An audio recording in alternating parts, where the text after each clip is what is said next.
उस न्यायाधीश के प्रति घृणित प्रतिक्रिया के साथ आरएसएस के एजेंडों के साथ बी.आर. गवई साहब पर जो जूते से अपमानित करने का काम किया है, ये आरएसएस ही कर सकता है, बीजेपी ही कर सकता है। एक शख्स ने हमारे देश के चीफ जस्टिस गवई पर जूता फेंकने की कोशिश की। ऐसा लगा जैसे ये सब एक सुनियोजित सिस्टमैटिक तरीके से किया गया एक षड्यंत्र है। लेकिन राकेश किशोर दलित है, ये कोई और नहीं, खुद ही बोला है। राकेश किशोर मेरा नाम है, ना पांडे है, ना तिवारी है, ना गुप्ता है, ना जायसवाल है, कुछ नहीं। मैं खुद दलित हूँ, वो नहीं जानते तो अज्ञानी है। खुद दलित। वो न्यायाधीश बाद में हैं और पहले ब्राह्मण हैं। इन लोगों ने न्यायपालिका को कलंकित किया। आप भगवान को कहिए कि अपना चेहरा खुद ठीक कर ले। ये आपत्तिजनक है कि नमस्कार, मैं हूं नवीन झा, रिलायबल मीडिया नेटवर्क से। दोस्तों, सीजेआई पर जो जूता फेंका गया था, वो मामला आपको ठंडा पड़ते हुए दिख रहा है? मुझे तो बिल्कुल नहीं लग रहा है कि ये मामला दब गया है, अब कुछ नहीं होना जाना है। ऐसा क्यों बोल रहा हूं मैं? इसके बहुत सारे एग्जाम्पल हैं मेरे पास। आइए उस पर बात करते हैं। तो जब ये मामला हुआ था, इमीडिएटली पॉलिटिकल पार्टियों ने इसको हाथों हाथ लपक लिया बीजेपी के खिलाफ, और जो राकेश किशोर जिसने जूता फेंका था, उसको आरएसएस से जोड़ने की भरपूर कोशिश की गई, बीजेपी से जोड़ने की भरपूर कोशिश की गई, लेकिन वो कहीं निकला नहीं उसका संबंध। अगर कहीं संबंध निकला होता तो ये इस मुद्दे को सर पे उठा लेते विपक्षियों और लिब्रांडुओं।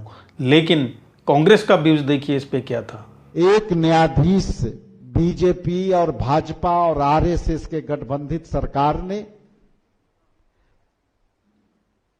मुझे पता नहीं ये बात कहना है उचित होगा कि नहीं, लेकिन गवई साहब जिस उस अंतिम पंक्ति के आते हैं, उसी अंतिम पंक्ति के मैं भी यहां बैठा हूं।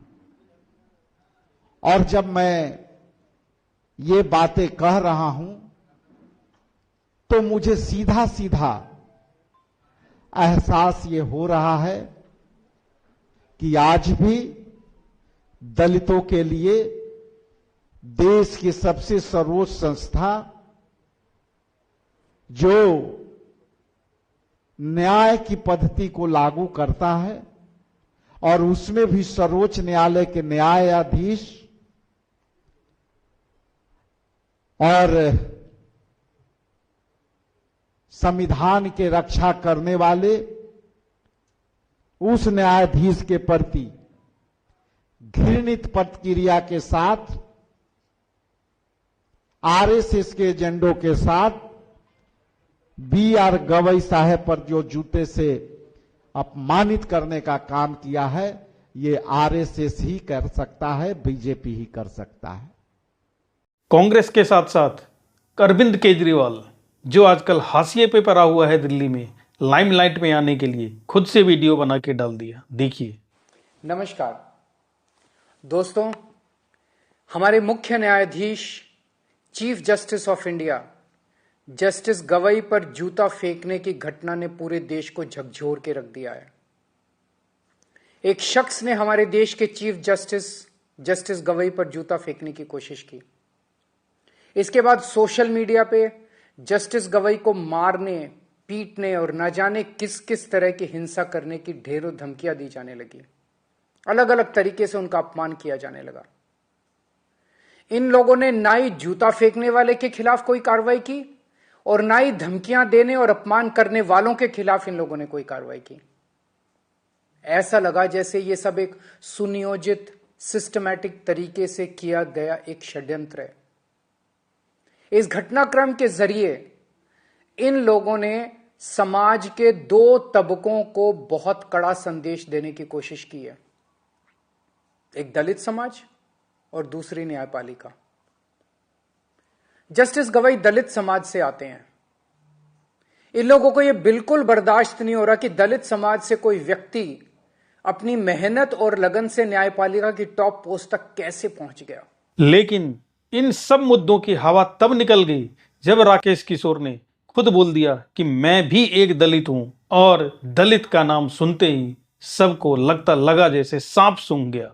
पहले तो ये उठा रहे थे कि दलित सीजेआई के ऊपर जूता फेंका गया, लेकिन राकेश किशोर दलित है ये कोई और नहीं, खुद ही बोला है। देखिए 2 वीडियो अवेलेबल है। मगर मैं दलित हूं, बस इतना ही आप समझ लें, इतना काफी। और अगर आप गूगल में जाके देखेंगे तो किशोर को क्या, मेरा राकेश किशोर, जैसे डॉक्टर राकेश किशोर मैं लिखता हूं, मेरे हाई स्कूल से अब तक के सब सर्टिफिकेटों में यही लिखा हुआ है। किशोर जो सरनेम है उसे आप जाके गूगल पे चेक कर लीजिए, मैं इससे ज्यादा कुछ नहीं करता। ये राकेश किशोर मेरा नाम है, ना पांडे है, ना तिवारी है, ना गुप्ता है, ना जायसवाल है, कुछ नहीं। मैं खुद दलित हूँ, वो नहीं जानते तो अज्ञानी है। खुद दलित हूँ, वो लोग जानते नहीं है तो मैं क्या करूँ। लेकिन सुन लिया आपने, अब ये तो निकला असली दलित, जबकि सीजेआई पहले तो दलित थे लेकिन कन्वर्ट होके तो बौद्ध हो चुके हैं। अब एक दलित ने बौद्ध के ऊपर जूता फेंक दिया है। अगर ये मामला ये उठाते कि किसी ने सीजेआई के ऊपर जूता फेंका है, ये बहुत बड़ा अपराध है, तो ये मामला चलता भी नहीं। लेकिन अब तो दलित वर्सेस दलित या दलित वर्सेस बौद्ध का मुद्दा हो गया, तो अब विपक्षी किसके साथ रहेंगे? इनका तो वोट बैंक ही खिसक जाएगा अगर ये किसी का भी साथ देते हैं तो। और अगर ऐसे मुद्दों का साथ देने लगे फिर तो एक से एक वीडियो अवेलेबल है, जबकि सीजेआई के ऊपर इतने सारे आक्षेप किए गए हैं, कोर्ट के ऊपर जज की जाति पर उंगली उठाने वाले ऐसे बहुत सारे वीडियो पड़े हुए हैं। मैं आपको एक दिखाता हूँ, देखिए जरा, ब्राह्मण जज के ऊपर एक दलित समाज का व्यक्ति क्या बोल रहा है, सुनिए जरा। वो न्यायाधीश बाद में हैं और पहले ब्राह्मण हैं। इन लोगों ने न्यायपालिका को कलंकित किया। इन जजों ने, ब्राह्मण जजों ने न्यायपालिका को कलंकित किया। इन कलंकित करने वाले न्यायाधीशों के पिछवाड़े पर जरूर लात मारी जानी चाहिए। हम लोग इसकी तैयारी कर रहे हैं। अगर कार्रवाई होगी तो इस पे पहले कार्रवाई होनी चाहिए कि इसने कैसे बोल दिया जज के ऊपर। जज होता है, चाहे वो ब्राह्मण हो या दलित हो, लेकिन नहीं, अगर ब्राह्मण जज होगा तो उसको अलग तरह से ट्रीट किया जाएगा, अगर दलित जज होगा तो अलग तरीके से ट्रीट किया जाएगा। लेकिन जो अपने मिलॉर्ड हैं उनका भी क्या कहना, वो भी सनातनियों के विरोध में ही बोलने में रहते हैं, सनातनियों के ऊपर कुछ से कुछ टिप्पणी करने में रहते हैं। अभी आपने सीजीआई को देखा कैसे विष्णु भगवान के ऊपर टिप्पणी किया था, लेकिन ये सनातन के विरोध में बोलने से बिल्कुल ही नहीं चूकते। सुनिए सुप्रीम कोर्ट के एक वकील का क्या कहना है इस। आप भगवान को कहिए कि अपना चेहरा खुद ठीक कर लें। ये आपत्तिजनक है कि जब भी कोई मंदिर ऑर्डर में आता है तो मंदिर लिखा जाता है, लेकिन जब कोई मस्जिद आती है तो वहाँ पे वो रिलीजियस स्ट्रक्चर लिख दिया जाता है, वो मॉस्क नहीं लिखा जाता, बहुत कम होता है। तो ये एक बायस है। जो सीजीआई साहब हैं ये बुद्धिस्ट हैं, बुद्ध धर्म को अपना चुके हैं इनके पहले पूर्वज। तो बुद्धिज्म की जो हिस्टोरिकल कंटेक्स्ट है आप देखेंगे तो ये कहीं न कहीं एंटी हिंदुइज्म था। अपनी मनोभावना को आप उस कुर्सी पर बैठकर दिखाएं, ये गलत है और इसकी हमको निंदा भी करनी चाहिए। और समाज इसके खिलाफ अगर उठ खड़ा हुआ है तो बिल्कुल मैं उसका समर्थन भी करता हूं। आप इस तरह की कोई भी विवेचना या तंज कसना या फिर सरकास्टिक रिमार्क्स पास करना किसी के बारे में, ये not up to the remark, I mean not appreciated in fact. सुन लिया आपने। अब लिबरांडो इस मुद्दे को उठा ही नहीं रहे, उठाएं तो किस मुंह से उठाए? अरे भाई, मुद्दा उठाने से पहले ही थोड़ा रिसर्च कर लेते तो आज ये दिन नहीं देखने पड़ते, मुंह चुराना नहीं पड़ता, मुद्दे को रफा दफा करने की कोशिश नहीं करनी पड़ती।